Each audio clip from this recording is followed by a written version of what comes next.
You're watching Rules of the Game with Mark Sisko, brought to you by these fine sponsors. Grand Lake Roofing, Fowler's TV, Family Audiology Associates, American Legion Post 323, Varsity Lanes, Outdoors Equipment Rental, Spring Street Storage, Mr. Bank, Plus One Professionals, Albert Sporting Goods. You were renovating St. Mary's Foundry, Larry Shop Auto Sales, Tap House at the Square, TSC, Cody Plumbing and Heating, Roots Pub, Dr. Mike Company, Guaneri's Pizzeria, EFW Post 9289, and Miller Funeral Home.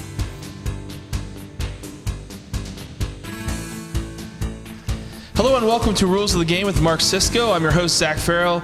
Every week, Rider Nation Station brings you local official Mark Sisko here to discuss some of the clips from the previous Friday night's game. Mark, we had a big victory here at home against Wauseon in the first round of the playoffs. Yes. And I've got a few clips from that game, so I think we should jump right in. Take it away. Let's see this first play here. This was a block in the back call. Potentially that wasn't called. So if you watch St. Mary's here, they have a little crossing route here on the front, and you see the St. Mary's front line right there get a hit right in the middle of the screen.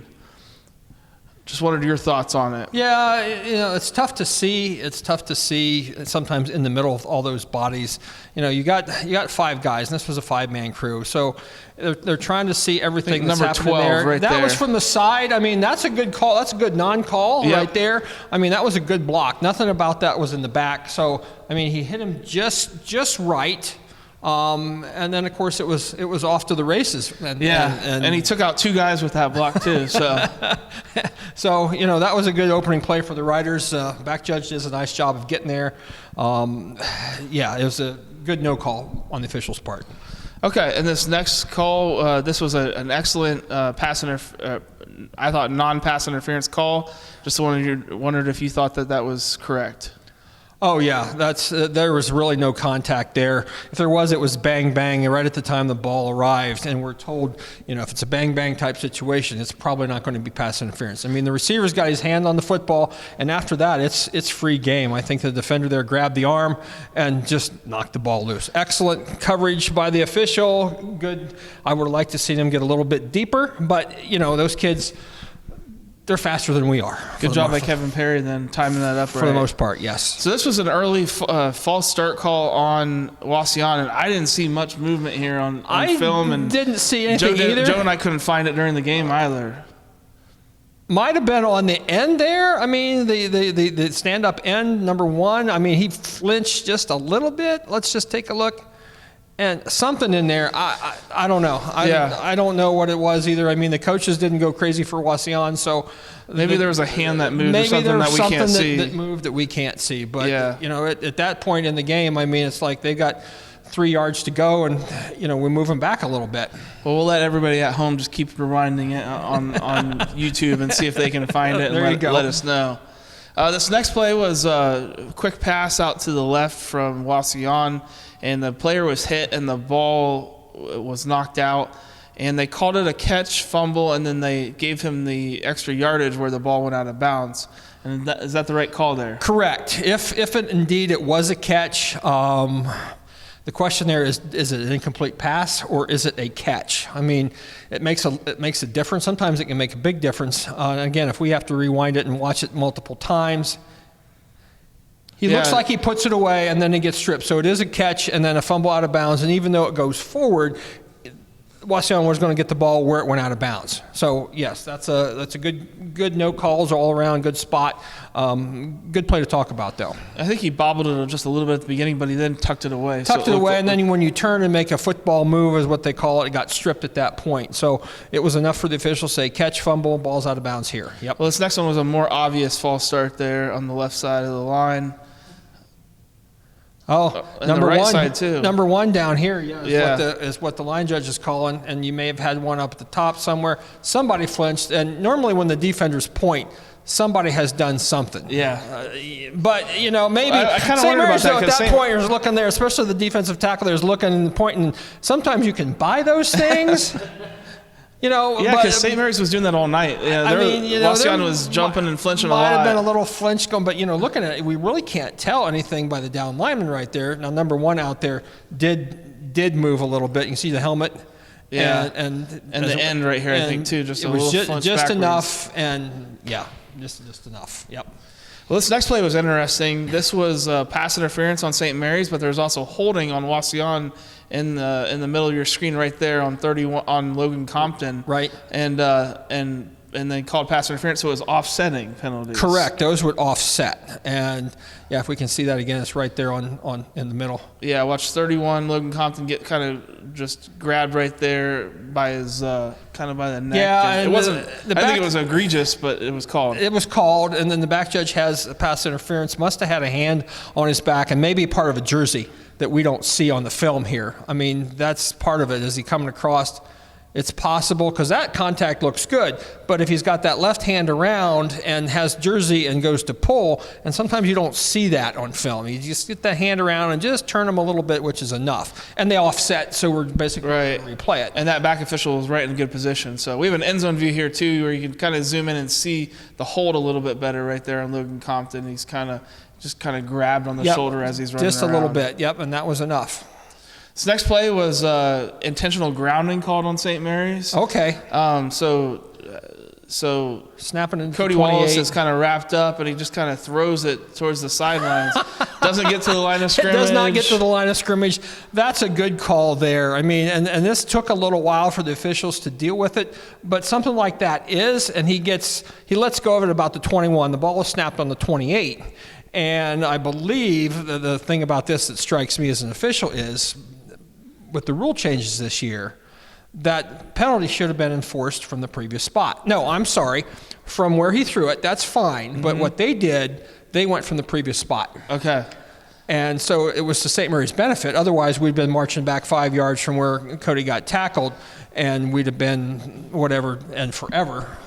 But what they did is they went from the previous spot, which was to St. Mary's benefit. And it was loss of downs then. So. And it was loss of down. Loss of down is correct. Yes, that stays. So a little bit of a bad play there from the officials. From the officials' point of view, yeah. and don't worry, they get a chance to redeem themselves later, which I think we might see, and we'll talk about that. Well, we're going to take a quick break. When we come back, we've got a really interesting face mask / maybe pulling on the hair / maybe the wrong spot again. Again, possibly. So we'll be back right after this.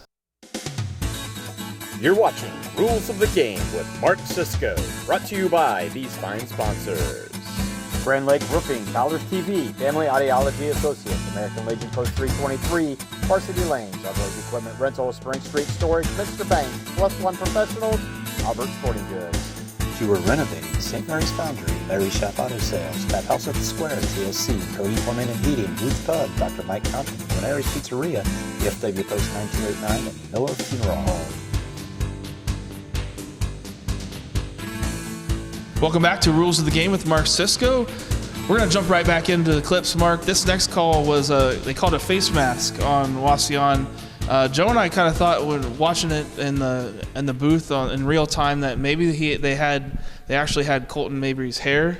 We thought for a second maybe it was they were calling a horse collar tackle. It looks really bad from that angle, and I'm sitting up in the stands, and I've got the same angle as the camera, so Denny and I were both sitting there, and we're thinking, well, this is going to be a 15-yarder, and it wasn't. They come out and marched off 5. After the game, I talked to the officials, and they actually had a hold of Mabry's hair. Right. After the face mask, and then they had the hair to bring him down. Both. So they had both. And tackling by the hair is no different than tackling by any other body part. I mean, it's we've talked about that before. Just part of the deal. The uniform. So that's an incentive to have your hair cut, I guess. But you run that risk. And here's an end zone view of the same thing here, just a different version of it. But so there was a face mask. So right there was a face mask a little bit with the left hand. Yep. And then we're only from that other angle seeing the right hand on the hair. On the hair, and that's what pulled him to the ground there. Yeah. So they were all in agreement with that. The referee's got a good look at it. The linesman's got a good look at it. And they both said, yeah, he had him by the hair, was what brought him down. Okay. So let's talk then about the next play in the spot then. So I noticed this during the game, but is this the same thing as holding, where the team has the ability to take it from the line of scrimmage? Well, no, this is different because this is on the defense now. Okay. All right. So what they should have done, they marched the 5-yard penalty off from the end of the run where Mabry was tackled. Right. So we end up where we are. What they should have done was went to the previous spot, because that's a rule change this year.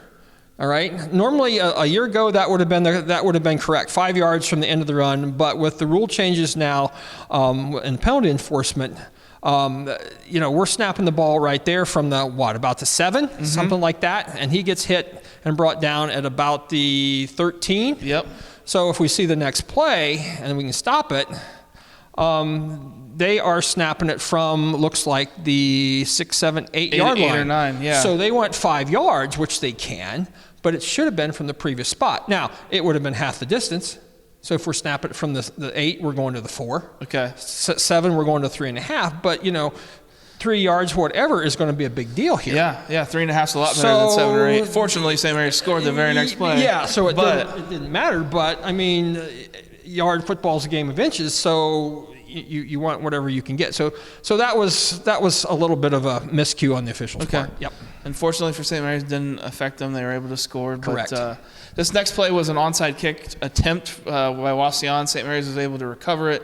Just was wondering, especially the player to the left of the kicker looked to me like he was a little bit offsides on the kick. It's a little tough to tell. That runs so quick. If we could get it back there and stop it, and I don't know that we can. The ball's already in motion there. They kicked it from the 40, so the ball's right there at the 45, right above the mascot right there. So possibly, maybe. I don't remember saying to myself he was beyond the plane. The problem we have is that the officials didn't know it was coming, and they didn't anticipate it coming. Quite honestly, I didn't either. You're down by whatever you are, and you're going to onside kick it. So they didn't probably have a good look. He could have been breaking the plane and had an encroachment call there. Yep. This next play was a end around from Trey Moore, and you're going to see a traditionally sometimes it's called a blindside block right there. I would have when I saw that happen, I figured we're going to have a flag and then we're going to have 15 yards. And we're waiting and no flag. And this is a classic. He's peeling back. Whenever you have a player that we call swimming upstream, and the St. Mary's guard or tackle there, I think, is coming around, and he's swimming upstream. He's swimming against the grain, so to speak. He's what's called the guy that's got the brick in his hand. And he's not, and you can see there was no, if he hits him right there with his hands outstretched, no problem. But he hits him with the shoulder. You can see the elbow come up, so it's a classic shoulder to shoulder. It should have been called as a blindside block. Gotcha. Yes. And the referee is standing, probably should have saw that. If not, the backside, the head linesman probably should have saw that because he would be cleaning up. And we were anticipating a flag, but it never came. Yeah, I think we thought that it was in the book as well, but Yep. it didn't come, or in the press box Sometimes as we well. miss things, Yep. and sometimes you wonder how, but it happens. Well, it's hard to miss this next pass interference here.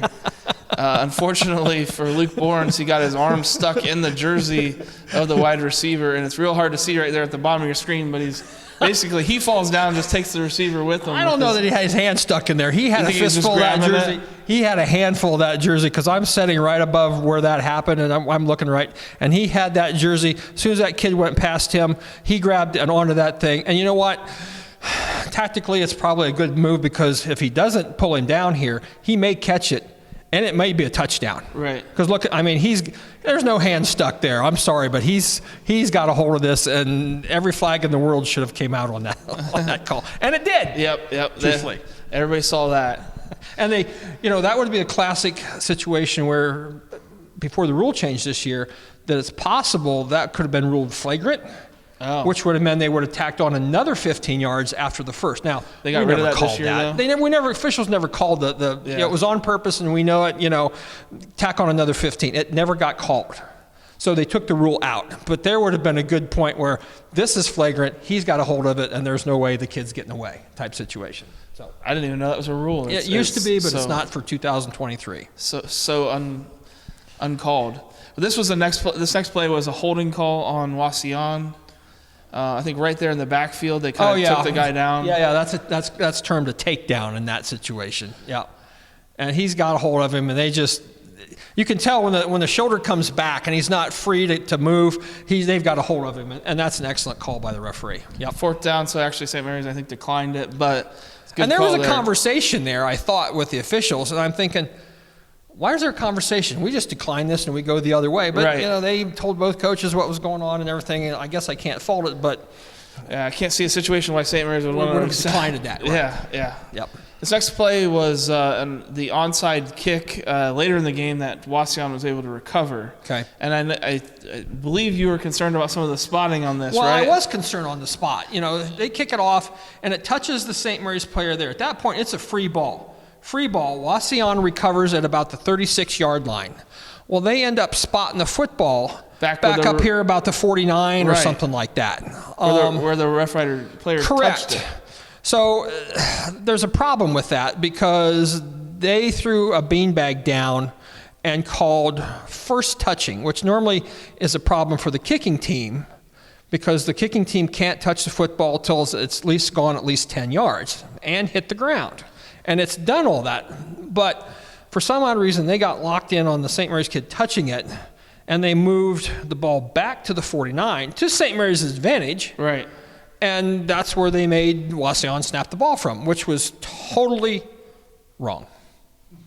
And in my world, there's kind of inexcusable, right? It's inexcusable to me. Yeah. Now, not the other people, but that's just a rule thing that you should know, and that should never be illegal messed touching up. as long as on the kicking team, not the receiving team, right? First touching. First touching would be on the kicking team. Because if the kicking team touches the ball before it goes 10 yards, it can't be advanced then by the Well, receiving what happens team? is this: if they touch it before on a kickoff goes 10 yards, and they touch it, let's say they're kicking it from the 40, they touch it at the 46, and it comes down, and maybe the return team scoops it up and starts to run with it, and then they fumble, and then the kicking team falls on it. Well, then the kicking team has the option saying, we want to take it back up there where they first touched it because they didn't give us the opportunity to touch the ball before it went 10 yards and touch it first. Gotcha. Right? That's the theory behind that. Okay. So, Wauseon recovered the football. Yeah. And if they'd have spotted it correctly, Wauseon would have been closer to the goal line than they were. So, anyway, it happens. Bad miss. Yes. This was just later in the game. St. Mary's running back goes in motion, and he starts to chop his feet, but I thought he kind of moved forward a little bit. That motion right there I've seen that happen here the second half of the season, and this one is pronounced not enough. They're going to let that happen. Is he really gaining an advantage there? Now, if he'd have been moving directly forward, they could have flagged it for illegal motion. But he's still considered in motion. He's really not enough going forward there. To be technical, okay. But no, not there. And hopefully it doesn't get worse Correct. later in the playoffs or get called sometime. Correct. But it just popped out at me as I was sometimes if you get that early and you're one of the wing guys on the outside, you get in there to the huddle and you tell the kid, look, make sure you're not going forward. And you make sure you tell the coach, hey, coach, he looks like he's going forward. Help us out here and talk to him. And they'll take care of it. Excellent. Yep. Well, thank you, Mark. A lot of good clips to look at here. Hopefully we have a lot of good clips next week from St. Mary's' victory over Perkins. Let's hope so. And we'll be back next week with those clips. Thank you for watching Rules of the Game with Mark Cisco, brought to you by all of these fine sponsors. Grand Lake Roofing, Fowler's TV, Family Audiology Associates, American Legion Post 323, Varsity Lanes, Ugly's Equipment Rental, Spring Street Storage, Mr. Bank, Plus One Professionals, Auburn If you were renovating, St. Mary's Foundry, Larry Shop Auto Sales, Tap House at the Square, TSC, Cody Plumbing and Heating, Roots Pub, Dr. Mike Compton, Glen Pizzeria, EFW Post 9289, and Miller Funeral Home.